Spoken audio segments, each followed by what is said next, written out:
and 2 more death experiences, which I won't go into. But basically what I wanted to say was that, what was the question again? I'm sorry. Yes, exactly. So just about 2 years ago, I discovered a website. It's called NDERF.org, Near Death Experience Research Foundation in the US. And someone asked me to put my story over there, and I did. And then I found that there are almost 4,000 to 5,000 NDers. It's a fabulous website. It's run by Jody Long. She's a great person. And they have a forum, a lot of questions and answers. So yes, reading so many other experiences. See, one of the things I saw that was most common was the love factor.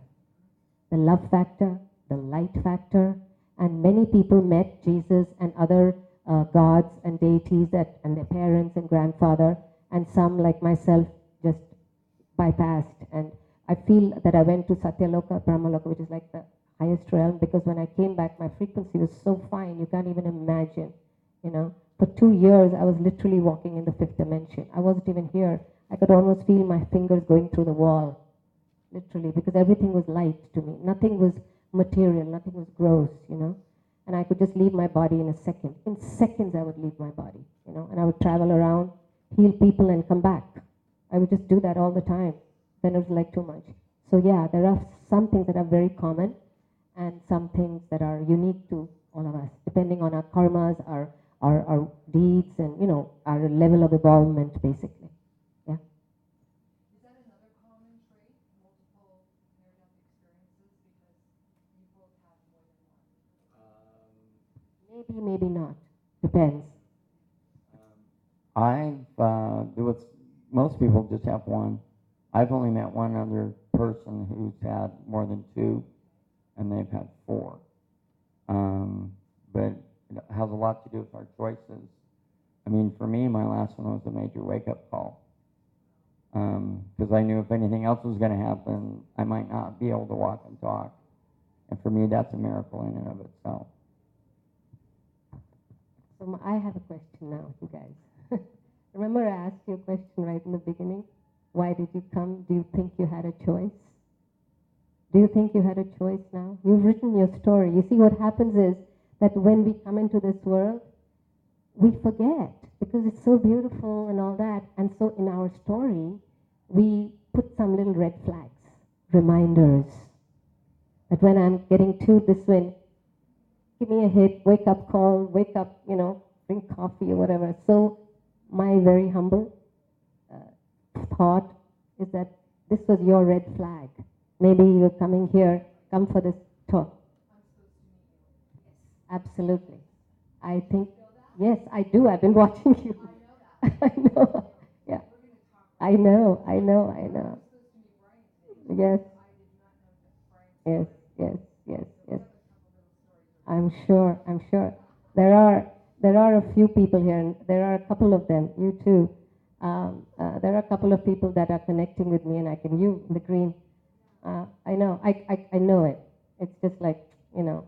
So yes, you too. We put these reminders, these flags for ourselves.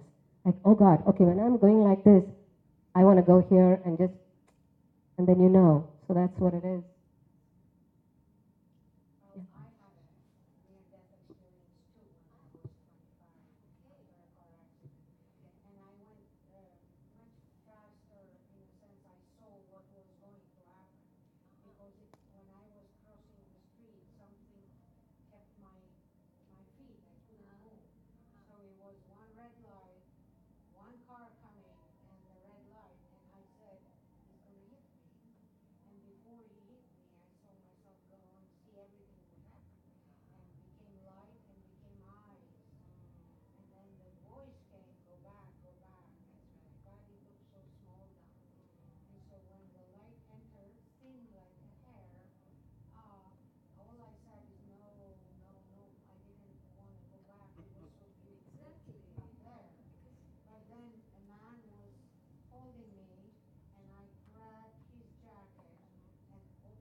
I'd like to share a really quick story. I just remembered if we have time. If anyone has questions, then I won't share it. But I was getting really serious headaches in like 4 or 5 months later. You have a question? Okay, so I knew the neurosurgeon in Fremont Hospital, Washington Hospital in Fremont. I called him up, Moses Tagioff. I said, Moses, I'm getting terrible headaches. Come for an MRI. I went for an MRI. And as I was going in for the MRI, I said to God, I said, you're the only one who's in my head. I think of you all the time, but how I wish I could see you in my head. Just a casual thought. And I forgot all about it. MRI was done. I was leaving. And the technician comes to me. They never say this. He says, would you like to see what's in your head? And I said, yeah. I mean, because I'd just been speaking of that. I wish I'd brought that extra, the MRI. And so he started showing me, sat on the computer, and said, oh, this is your cerebellum and cerebellum, whatever, And I said, yeah, that's nice. And then all of a sudden, I totally froze. I said, stop, look. And he said, oh my God. And what I saw, I wish I had brought it, was Christ on the cross, right in the center of my head. He's right there.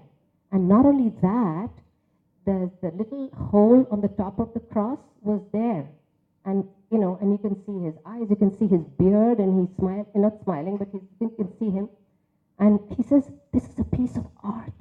And I said, no, it's more than that, And then I asked him for a copy. They don't give it in the US, but he was very sweet. I said, Robert, chocolates. He said, all right. He gave me the MRI. I took it home. And about a week later, I kept looking at it more and more. And as I saw it in the light, I saw not only Christ, I saw a few of the Durga, Kali. I saw Ganesha. Very clearly you can see him. And I saw another face. You can see the eyes, the smile. It's so real, it's kind of scary. I mean, all the gods, all the divine beings are within us. And I have a fantastic MRI to prove it. And it's just as my head. They're in your head too. Because we are God. And you see, whatever forms we believe in, because I went to a convent school. I went to church every day. I have my Bible, So I believe in Christ and Krishna. They're both the same to me. Krishna at home, Christ in school.